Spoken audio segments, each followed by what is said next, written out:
Koľko hodín sa na seba denne vyhradíte? Deti majú silu úchopu veľkú, my potrebujeme sa stať pohybovo všestranní. O čom sa s vami budem rozprávať je, že dobre, hovoríme síce možno o zdravom tele alebo zdravom duchovi, ale na čo je to dôležité? Tak z môjho pohľadu jedna z najdôležitejších vecí, ktorú človek sa potrebuje naučiť vo svojom živote, je sebapoznanie. Lenže sebapoznanie je strašne abstraktný pojem a do neho je dobré priniesť nejaké konkrétne veci.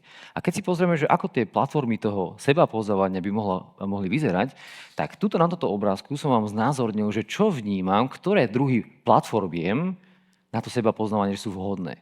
A keď si všimnete na tomto obrázku slajde, že aké veľké sú jednotlivé tieto polia, tak začnem napríklad stravou. Ja som začal zaoberať stravou poradensky od roku možno 2004, tak profesíne, a trvalo to viac ako dekádu, kde som pracoval s ľuďmi face to face. A pochopil som, že niekedy to moje stretnutie s tými ľuďmi nebolo vôbec o tom, že či viem tieto veci lepšie alebo horšie, bolo to viacej psychohygiena, psychológia. Pretože motivácia, dôvody, prečo niekto nerobí niečo, pričom vie, že to má robiť, sú oveľa hlbšie ako to, že či má si dať takú stravu alebo takúto. No ale tá strava je relatívne malá platforma na seba poznávanie, pretože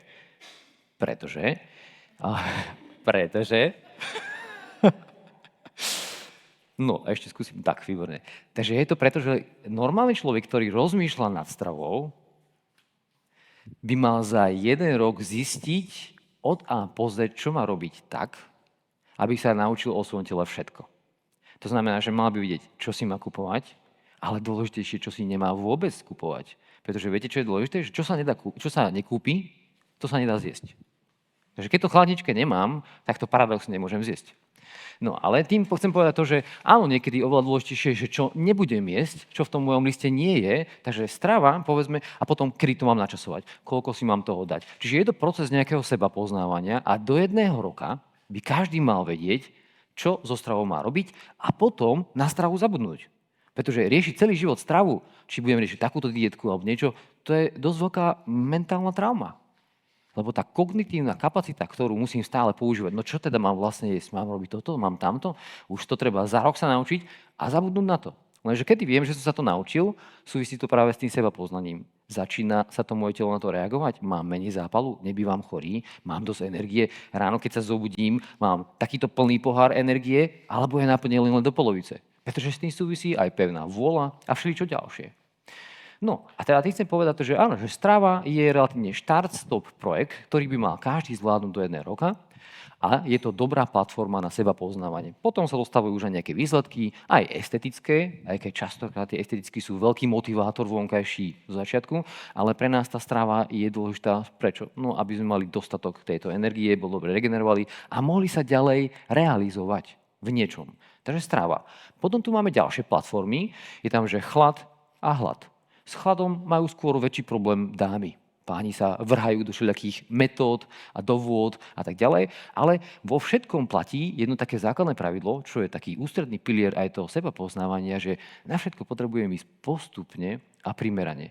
Pretože potom sú tu ľudia, ktorí majú nervovú sústavu trošku bližšie k tomu, čo sa volá, že hrotič, prepínač. To neviem, ako by som vysvetlil v češtine. Podľa mňa sa to dá rozumieť, hrotič, že niekto hrotí veci a veľmi prepína, že tlačí príliš na pilu. A to je z dlhodobého hľadiska dosť málo udržateľné. Vy sa potrebujete skôr postupne a primerane spoznávať, či už pomocou stravy, či už pomocou chladu, alebo hladu. Hlad je už trošku zaujímavšia modalita alebo platforma, pretože manipulácia s hladom môže oveľa efektívnejšie zvýšiť rýchlosť sebapoznania a výsledkov v oblasti stravy. Pretože tam sa odpoveda na otázku, že čo mám jesť? No nič. Pretože niekedy, keď váhaš, či si máš najesť, alebo sa nemáš najesť, tak sa určite nenajedz. Ale keď váhaš, či máš cvičiť, tak určite choď cvičiť.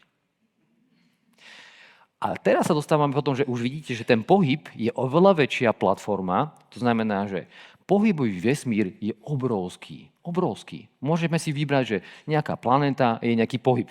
Napríklad hokej, futbal a tak ďalej. A tie planéty pohybové majú nejaké spektrum zručností, ktoré musí zvládať mozog, ktoré musí pretekať fyzikálne cez to telo a to telo musí schopné zvládať ten pohyb, zrealizovať v nejakej nejaké činnosti. Lenže to sú špecializácie. Ja osobne som niekto, kto učí ľudí generalistike. To znamená všestrannej fyzickej pripravenosti. To znamená, že keby som si ja vás teraz zobral na tréning, na nejaký môj movopark alebo niekam do telocvične, tak ja vôbec nepotrebujem žiadne špeciálne pomocky. Ja potrebujem s vami zem, stenu, hrazdu a kruhy. A k tomu mám databázu v hlave tisíce cvikov, kde vám viem tie cviky usporiadať v určitom spôsobe, ktorý vedie v kumulatívnom efekte k niečomu. Napríklad k stojke. Alebo napríklad k nejakému zhybu. Alebo nejakému druhu drepu, ktorý je komplikovaný alebo komplexný. No a teraz, preto som povedal, že tie pomôcky majú byť jednoduché, pretože svet pohybu je veľmi veľký, svet fitnessu je takisto veľmi veľký, ale je tu dva prístupy, ktoré sa môžete stretnúť a jeden je strašne minoritný. Jeden prístup je taký, že cvičíme pre cvičenie. Cvičíme preto, že chceme byť v kondícii. A ja sa v jednom sláde, za chvíľku k vám dostanem k niečomu, čo sa volá, že 3D, negatívne 3D, ktoré nechceme zažívať. Ale to až za chvíľku, to bude také malé napätie. Takže väčšina ľudí cvičí pre cvičenie, aby dobre vyzerali, aby boli trochu kondícií a tak ďalej. Ale vy môžete cvičiť aj celý život a vôbec sa nikdy nemusíte naučiť napríklad stojku. Ak uvidíte niekoho robiť stojku, to nie je náhoda, pretože gravitácia nie je veľký kamoš a človek potrebuje naučiť svoj mozog vyaktivovať celé telo voči gravitácii v nejakom eyeline, proste nejakom usporiadaní klbov, ktoré udrží 10 sekúnd. A toto je veľmi náročné. A cvičiť pre stojku si vyžaduje úplne iný prístup, ako cvičiť pre cvičenie, pre kondíciu. A tým som chcel povedať, že preto ten pohyb začína byť obrovská platforma na seba poznávanie, pretože ako náhle sa rozbehnem nejakou touto cestou, tak mám strašne veľa možností, kde sa môžem realizovať a je to veľmi dôležité sa realizovať. Poviem jeden taký dobrý biznisový príklad, keď sme aj v takomto prostredí, že častokrát so svojimi partnermi biznisovými zápasím. Pretože zápasenie je pre mňa pohybová platforma na odhaľovanie charakterových vlastností človeka. Pretože keď s niekým zápasím, dostanem ho pod tlak a ja viem, ako ten človek reaguje. Keď je pod tlakom, viem, či sa prepína sily, či je hrotič prepínač, či vie šetriť energiu, či vie hospodariť, proste či zdáva sa a vieme zistiť veľmi veľa o ňom. A tým pádom viem, ako sa môžem na toho človeka spoľahnúť aj v tom biznise. Je to veľmi podobná paralela. No a potom, keď si pozriete na tento slajd, tak v ňom je ešte to podnikanie a podnikanie vnímam ako obrovskú platformu na seba poznávanie. Janko spomenul projekt Neseda. Nesedu, to bol taký papier, kde v roku 2015 som nakreslil na papier, že veľa sedím, veľa produkujem, aj keď som aktívny človek, ale musím sedieť sakra na tom zadku a musím niečo produkovať pred tým monitorom. Píšem knihy, blogové články. Za posledných 11 rokov som napísal cez 500 blogových článkov, asi 1500 publikačných kníh a strán a 60 videohodín všelijakých onlineových návodov a tak ďalej. To je strašne veľké množstvo presiedeného času. A ja som sa pýtal sám seba otázku, že OK, že potrebujem síce sedieť, ale ja sa chcem na tej stoličke hmíriť. Tak som si nakreslil stoličku, ktorá mi pomáha, nazvime to, že meniť rôzne polohy. No ale pointa, čo som chcel povedať, je, že vďaka tomu projektu som sa musel stať inou osobnosťou, aby som bol schopný ten projekt niekam dotiahnuť. To znamená, že keď príjmeme tú výzvu, že ideme robiť nejaký tento biznis, tak v prvom rade čo na to potrebujeme? Mať dobrú kvalitu tela. Ráno potrebujeme mať nielen plný pohár energie, ale aj plný pohár nervov. Pretože sa dávame na tých výziev, púšťame sa do toho. A keď to telo je tá slabšia stránka v tom procese, tak aj ten biznis, dojde mi energia a ja ten biznis musím takto položiť na stôl, pretože sa musím ísť vyspať. Alebo si musím dať šlofíka obedného, alebo mám nejaký iný problém. To znamená, že keď to telo není ten nástroj, že my netrenujeme preto, alebo nejeme preto, aby sme vyzerali pekne, ale preto, že sa chceme realizovať. Takže ja si myslím, že pre nás, ľudské bytosti, je strašne dôležité môcť tvoriť niečo sa realizovať. A to je jedno, či sa realizujem v tomto alebo v tamto, a či tá platforma bude podnikanie alebo niečo úplne iné. Na všetko z tohto potrebujeme mať dobrú telesnú schránku, o ktorú sa vieme oprieť. No a teraz je tu jedna kultúrna prekážka, ktorá tomu celému bráni. Práve teraz sa bohužiaľ nachádzame v prostredí, ktoré je chudobné na pohyb. Chudobné na pohyb. Čo to znamená? To znamená, že ja tu teraz bohužiaľ s vami musím predrepieť v tejto polohe celú hodinu. Nebudem sa môcť hýbať, lebo Janko im povedal, že keď pôjdem vedľa, tak nebudem ma vidieť kamera, nemôžem tu robiť, ja neviem čo. Ale to chudobné na pohyb je, že vy v tejto polohe spolu so mňou presedíte celú túto hodinu. A vy túto polohu ešte budete používať ďalších 10 hodín. Niektorí možno aj viacej. Takže prostredie chudobné na pohyb znamená, že cez vaše telo práve teraz preteká pohybová výživa a vaše telo sa na tento pohyb, ktorý práve realizujete, je to izometrický pohyb, nejaký, každý sedí nejako krivo, sa adaptuje. A keď k tomu pridáme, že prvá dekáda sedenia, ešte v škole, druhá, tretia, štvrtá, tak potom prichádzajú na rad tieto D. Prvé D je dekondícia. To znamená, že jednoducho strácam tonus svalový, idem do schodov, zadýcham sa. To nie je také strašné. To vieme vyriešiť na tréningu. Lenže potom prídu už disbalancie. Svalové disbalancie, to znamená, že už mám nejaké svaly poskracované, už si neviem úplne čupnúť, už neviem urobiť dobre predklon, už tuto šeličo ma ťahá a tak ďalej. To už je niečo, čo sa už trošku vracia späť do normálu už rádovo, už skôr v rokoch, ako v mesiacoch. Lenže potom prichádza to tretie D, že keď sa na to celé vykašlem a ja budem v tom prostredí chudobnom na pohyb bývať, pracovať, alebo neviem, kde všade budem, tak nastáva fyzická degenerácia. A slovo fyzická degenerácia znamená, že bunky, tkanivá alebo nejaké orgány strácajú svoju pôvodnú funkciu. A už to môže byť nezvratné a s týmto stavom je spojený aj pocit dosť častej alebo chronickej bolesti. Príklad degenerácie je, že mám už tak koleno pokazené, že už treba vymeniť. Alebo mám tak pokazené niečo na chrbte, že ju treba operovať. Alebo čokoľvek tohto typu. A teraz si všimnite tú krivku, čo je na tomto slajde. Tá krivka predstavuje dekády veku od narodenia, povedzme, ja som cez 40-tník momentálne, takže u mňa je to po 40-ku, u niekoho 50, 60 a tak ďalej. A keď sme boli deti, ja som vyrastal na sídlisku, nás ráno vypustili von a večer na mňa mama zakričala na balkóne: Vládko! A išli sme domov. Ale my sme medzi tým boli na prelieskách tých takých starých komunistických, boli sme na strohoch, hrali sme celý deň futbal, proste sme boli aktívni deti. Nechodil som na žiadne športy. Boli sme proste také štandardné sídliskové decká. Náš objem pohybu bol obrovský. Obrovský. Tam sa pálili kalórie, proste ste mohli jesť palacinky aj celý deň a stále ste boli chudí. Ja som chodil po susedke zaklopať a hovoril som, či nemá rezeň. Žízek. Takže, a teraz chcem povedať, že potom nastavujú body zlomu. Napríklad vysoká škola, alebo nebodaj manželstvo, alebo nebodaj deti, nebodaj zamestnanie, alebo niečo ďalšie. A ten objem pohybu radikálne kresá. A keď stále žijeme v tom prostredí, ktoré je chudobné na pohyb, a ja sa teraz napríklad tu nemôžem na toto zavesiť, ja by som sa aj rád zavesil a preruškoval si, alebo na záchod, predstavte si to, takú stranu, že žijete v prostredí bohatom na pohyb a máte zakázané ísť na WC, pokiaľ nepreručkujete nejakú vzdialenosť. Chápete? To znamená, že keď niekto raz vytvorí prostredie, v ktorom je normálne a bežné robiť pohybovú starostlivosť a výživou svoje telo, tak vlastne v tom prostredí sa strávajú aj tí, ktorí zatiaľ nad tým vôbec nerozmýšľajú a ich hodnotový systém je zatiaľ akože vzdialený tomu, že mal by som niečo s ventilom robiť. A začínajú sa takto pomaličky pridávať. No, ale späť k tomu pohybu.